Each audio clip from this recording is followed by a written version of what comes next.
Hey vinyl community, welcome back. I'm going to do a vinyl finds video, something I haven't done in I think close to 10 months or so. So just a few I'm actually going to show you. I'm not going to go through what I've missed in such a long period of time. These are probably just some records that I've picked up over the last couple of weeks. And some I've listened to, some I have yet to listen to, but I'd go ahead and share them with you. Hope everybody's doing well. Sunday afternoon. The first one here is Shining On by Grand Funk, an album of theirs that I've never actually owned or even listened to. Of course, it's known for its 3D covers, and I think early pressings of it came with a pair of 3D glasses. This particular copy didn't have the glasses in them. I've seen maybe one or two copies with the glasses, but typically the cover's pretty beat on it. And it would have been nice to actually get a copy one with the glasses, but this was actually a half decent jacket, so I thought I'd go ahead and pick it up. It was only $6 or $7, so good one to add. The next one is a Thin Lizzy album that I've actually never owned in any format as well. This is Renegade. I think it's their 10th or 11th studio album from Thin Lizzy. I don't think I've really ever seen this one in the wild either as well, but it was also fairly decently priced in a terrific condition, so thought I'd grab it. Haven't listened to this one yet either. Okay, this one is called The Music of Cosmos, and this is a collection of scores or songs from what was a PBS television series called Cosmos, and some really interesting, not only tracks, but artists on here. There's classical stuff to Vangelis, I think, has 2 or 3 on here. The Rite of Spring by Igor Stravinsky. Roy Buchanan has a track on here. Just kind of go through there. You can just briefly see what's on there. Pretty interesting compilation. I'd seen a couple of people show this in the vinyl community before, and I've actually never heard of it. I'd actually never even seen a copy of this until I came across this, so happy to add it to the collection.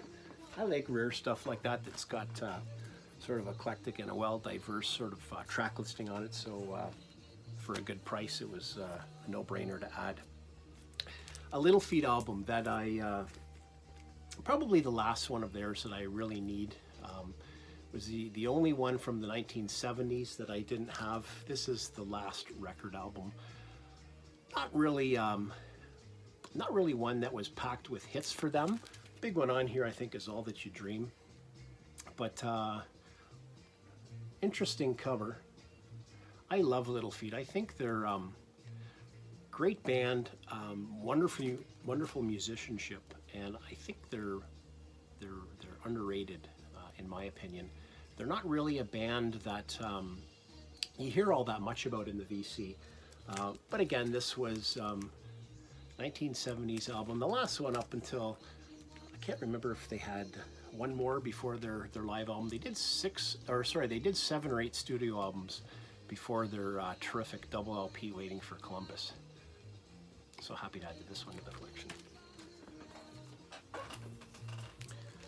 A Gong album that I've never had. This one's actually, of everything that I'm showing here, actually this one and the next one are the only 2 that I purchased online. Everything else I found in the wild. This is a 1969 album actually from Gong, and it's a mono, has a collection of both mono and stereo tracks on it. This, I want to say it's an Italian pressing. It's I think the label's Get. The number on it's GET 305. Originally released 1969, as I said though, but I've never seen this, so this was one that I actually ordered online, and if I remember correctly, I think it came from Germany, and it arrived on my doorstep in about 7 or 8 days. So really impressed, great condition. Not even sure what year it was reissued on, but I love Gong. Never seen this, never had this, so I was happy to find a nice copy online and add it to the collection. And the next one is a Japanese ambient artist who, his name is Masahiro Suzuki. And he's, like I say, a Japanese artist who, I think he's in his early to mid 60s. This album, which is called Horizon Volume 1, was released in 2019. And it's actually really good. It was Derek Higgins actually showed this, and I listened to it. It's on Spotify, which is where I sampled it, and I was actually quite surprised because I found a copy of this on Amazon Canada. Beautiful transparent green splatter vinyl there. This is wonderful. Japanese ambient, just really nice.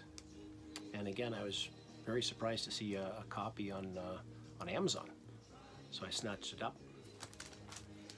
And the last one that I have to show you here today, this is probably my biggest surprise of the bunch. This is from an alt country rock Canadian band who've been around for a few decades now. Their name is Blue Rodeo, and this is their 5th album, studio album, called 5 Days in July. Originally released in 1994, this is a double LP, and up until about, I think, 2014, it was never released on vinyl. It was only, I think, cassette and CD copies, and to date it hasn't been repressed, and it's been very hard to find. There's a few copies online, but it's been very expensive. And I was watching Rob from Northern Reflections, I think is his channel name. Sorry, Rob, if I've messed that up, but Rob did a very good Blue Rodeo video highlighting the band and their releases, and this was one that he and I kind of chatted with briefly. I watched his video on Blue Rodeo on Wednesday, and I commented about how much this was my favorite Blue Rodeo album. Never found a copy on vinyl in the wild, and to get a copy online, they're really quite expensive. And as luck would have it, the next morning I was out at an antique market near my place, and I found an unopened copy of this, which I lunged at. So very happy to have a copy of Blue Rodeo's 5 Days in July. Again, my favorite Blue Rodeo album.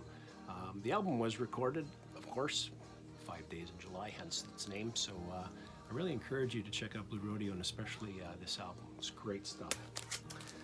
And there you have it, folks. Recent finds. If you're still with me, I appreciate you watching to this point. Again, hope everybody is doing well and enjoy the upcoming week. Until next time, bye for now.